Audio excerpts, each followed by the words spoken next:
normal distribution as a limiting form of binomial distribution. Binomial distribution is a discrete distribution where the PMF of binomial distribution is given by NCX p to the power x q to the power n minus x, and mean of binomial is np n into p, and variance is n into p into q, where n is the number of trials, p is the probability of appearance of the success, or you can say probability of success, and q is probability of failure. So q equal to 1 minus p. If p is the probability of success, then q is the probability of failure.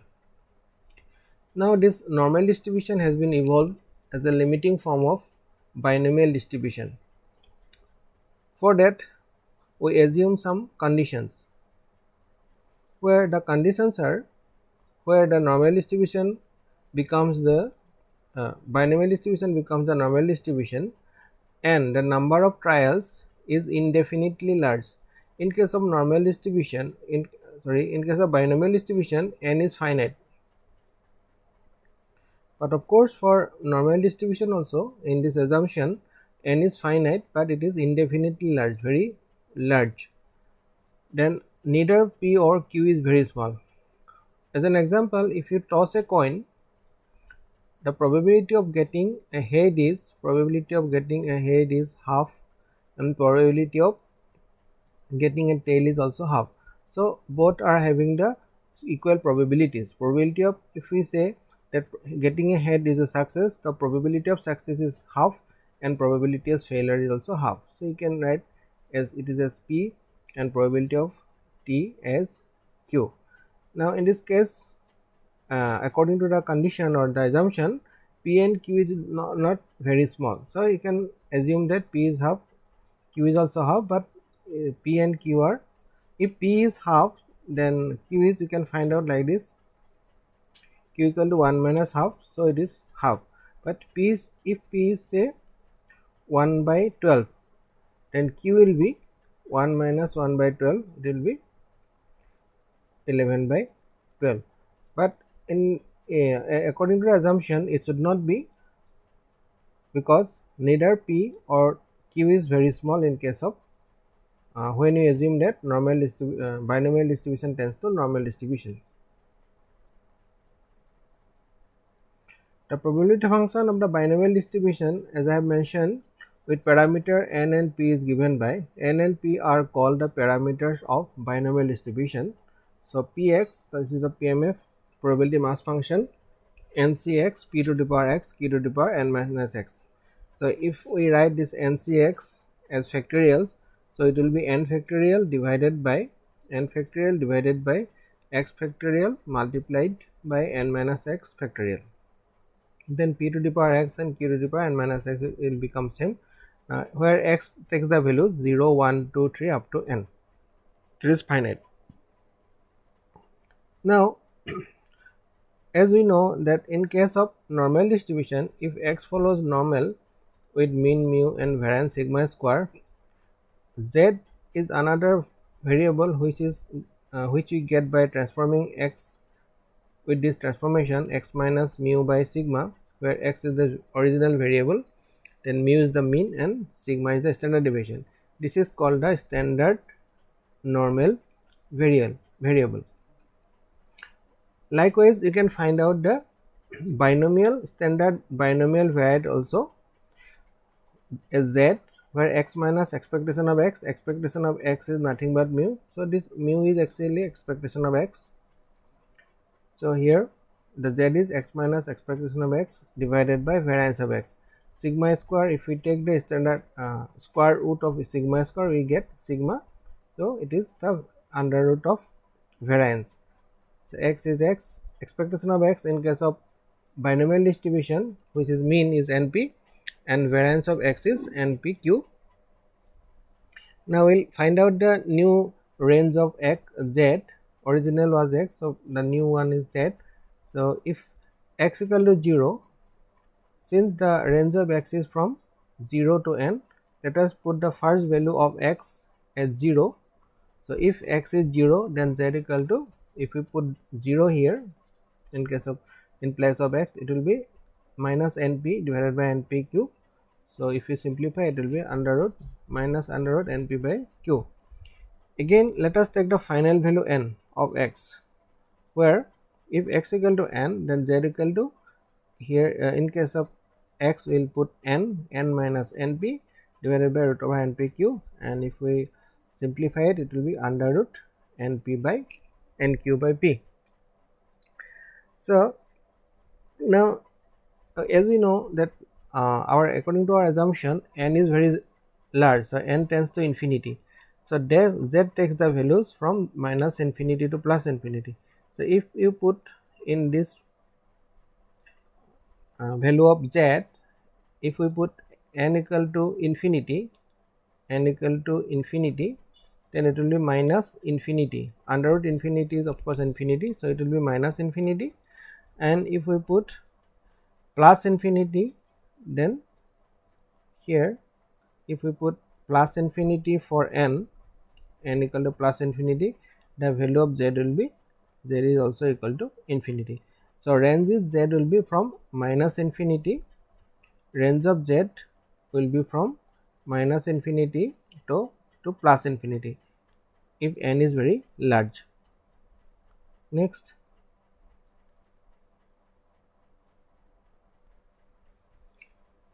we know that factorial n is equal to n into n minus 1, n minus 2.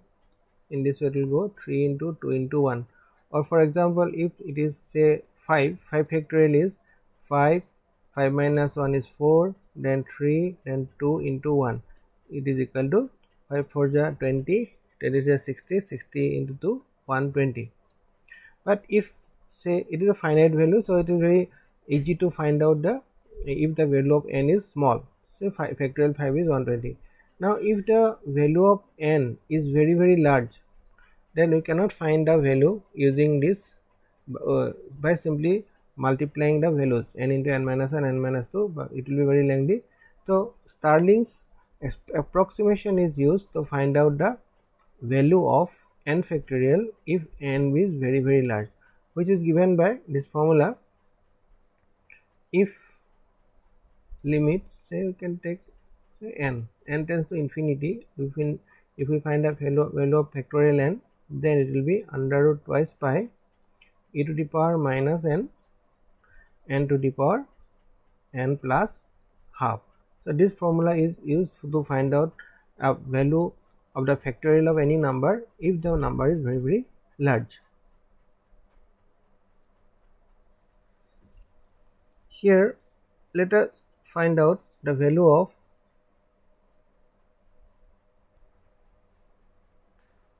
let us find the value of limit n tends to infinity, and x also is very large, x tends to infinity, px is the PMF of the binomial distribution. So again we are writing limit n tends to infinity, x tends to infinity, the PMF of the binomial distribution n factorial, x factorial, n minus x factorial, p to the power x, q to the power n minus x. That means n is very large, so consequently x is very large, and p and q are neither very small or nor very large according to our conditions. Now using the Starling's approximation, here the denominator numerator is root over twice pi e to the power minus n to the power n plus half, which is factorial n, root over twice pi e to the power minus x to the power x plus half, which is factorial x, and root over twice pi e to the power minus n minus x to the power n minus x plus half, which is n minus x factorial, and p to the power x and q to the power x will be as it is. It is twice pi, we can cancel, and after cancelling twice pi and some like terms, this is the simplification. Now we will take some extra terms. The extra terms are n to the power n to the power half, then p to the power x, q to the power x is already there, then n to the power half, p to the power half, q to the power half. These are extra. N to the power half, p to the power half, q to the power half, we are taking extra, This n to the power n is n to the power this one, and n to the power half multiplied by n to the power half, and this is the original term, but we are taking n to the power half, p to the power half, q to the power half extra, and n to the power x, n to the power minus x. So if we cancel it, it will become 1. And to cancel this n to the power half, p to the power half, q to the power half, we are taking again in the denominator these three terms, n to the power half, p to the power half, q to the power half, so that it get cancelled. And twice pi is the original one, then x to the power half, x to the this one, x to the power half, x to the power x, then n minus x to the power n minus x plus half. Now combining these terms, we will get 1 by root over twice pi. This is, we are writing n to the power under root p n p q, then x to the power x plus half, n minus x, n plus x minus half. Here it is n into p. We combining this n into p, will get np to the power x plus half, then nq. This q and n will be combined to be n minus q to the power n minus x plus half. If you check it, see it carefully, you'll find out how we combine these terms np and nq. Then next 1 by root over twice pi, same 1 by root over npq, then np to the power np divided by x. We are combining because they are having the same power x plus half. So np by x we are writing, and with power x plus half, then nq by n minus x with power n minus x plus half.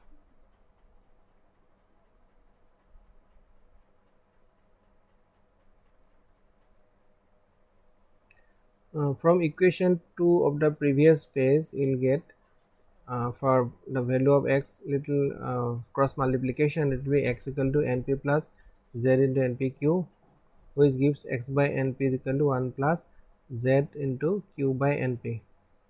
For this np by x, we need this in terms of z. And again same way, n minus x by nq, for this value in terms of z, it is 1 minus z root over p by nq. The equation number 2 is in the previous page.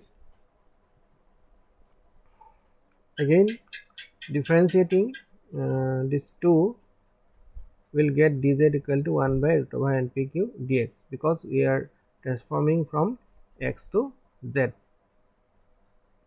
In terms of z, the probability function, we will write the probability function like this.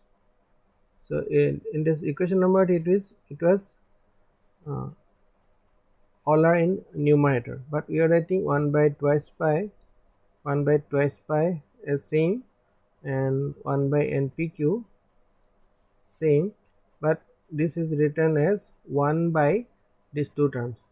We are making these two denominators.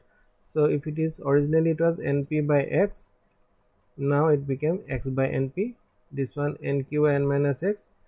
Here in this equation it becomes n minus x by nq, because we are writing this as denominator. In the equation number 3, this was the numerator.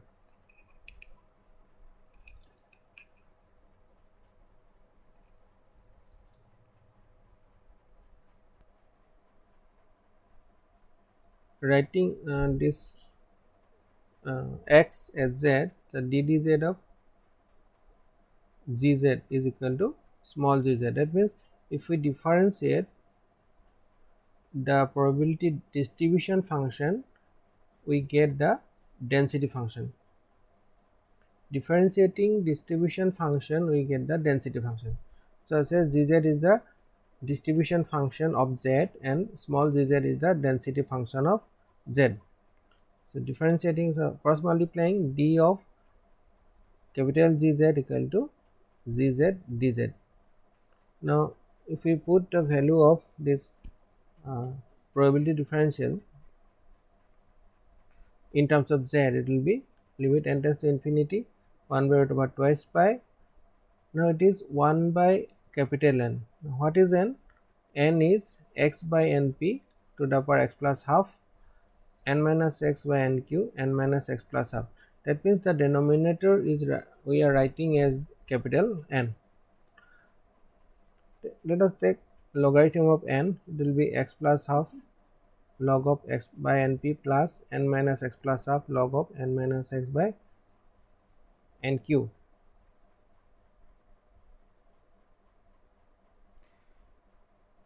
So this is, again we know the value of x, which in terms of z it is np plus z and into npq plus half, then log of 1 plus z q by np plus nq here minus z into npq plus half, we are writing in terms of z log of 1 minus z root over p by nq. So again we are writing the same term here, np plus z into npq plus half. Now this is, we are expanding as log series, log 1 plus x. So what is log expansion of log 1 plus x? It is x minus half x square plus 1 by 3 x cube plus so on. And the expansion of log of 1 minus x is minus x minus half x square minus half x cube and so on. All terms are negative. So this 1 plus z p q by np has been expanded in terms of 1 as 1 plus x, log of 1 plus x, that is the expansion of log series. And this one also we are writing nq minus z into npq plus half, and expanding this term is log 1 minus x log series. Now just multiply these two terms, we will get like this, and some like term will be cancelled, some are positive terms and some are negative, so these terms will be cancelled, and next we will get minus half. If you take common here, minus half z square, it will be from here we will get q, and the other term from here is minus half z square p. So minus half z square, if we take common, it will be q plus p. Again the second term is z square q plus z square p. So if we take z square common, p plus q will get plus, in this way it will go on. Now here we are writing O, order of n to the power minus half. That means the other terms are either minus half, n to the power minus half, or less. Since we are taking n tends to infinity, so n to the power minus any term, say minus 1, will also tends to 0. So that means n to the power minus half will tends to 0 if n tends to infinity. That's why we are not taking the terms which are very small, writing order of n to the power minus half. Now here minus half z square q plus p is 1, so z square by 2 will get, again minus half z square will get, here z square plus z square q plus p is 1, because p is the probability of success, q is the probability of failure, total is 1, so it will be 1. So minus half z square plus z square will get z square by 2 plus the other terms which are very small. Taking the limit of n to infinity, n is large, of log n, it will be z square by 2, only z square by 2 will remain, because this n minus half will tends to 0, and other greater terms, you can say the smaller terms all are 0, so only z square by 2 will remain if we take the limit n tends to infinity of log n. Now if we take the anti-log, it will be log limit n tends to infinity, and if we take anti-log of z square by 2, it will be e to the power z square by 2. Now substituting the value, this value in equation number 4, we get d of gz equal to gz dz equal to 1 by twice pi root over twice pi e to the power minus z square by 2, dz. So this dz and dz we can cancel. So ultimately g of z is equal to 1 by root over twice by e to the power minus z square by 2, which is the PDF of standard normal distribution, or we can say it is a PDF of normal distribution with mean 0 and variance 1, which is the again the PDF of standard normal distribution. So we can again convert it. Z follows normal with mean 0 and variance 1 if x follows normal with variance mean mu and variance sigma square, then z is equal to x minus mu by sigma. This we all already know. So substituting the value of z as x minus mu by sigma, if we put the value of z equal to x minus mu by sigma, this equation will become 1 by sigma over twice by e to the minus half x minus mu by sigma whole square, which is the PDF of normal distribution. So with these assumptions, that is n tends to infinity and neither p nor q are very small, the binomial distribution tends to normal distribution.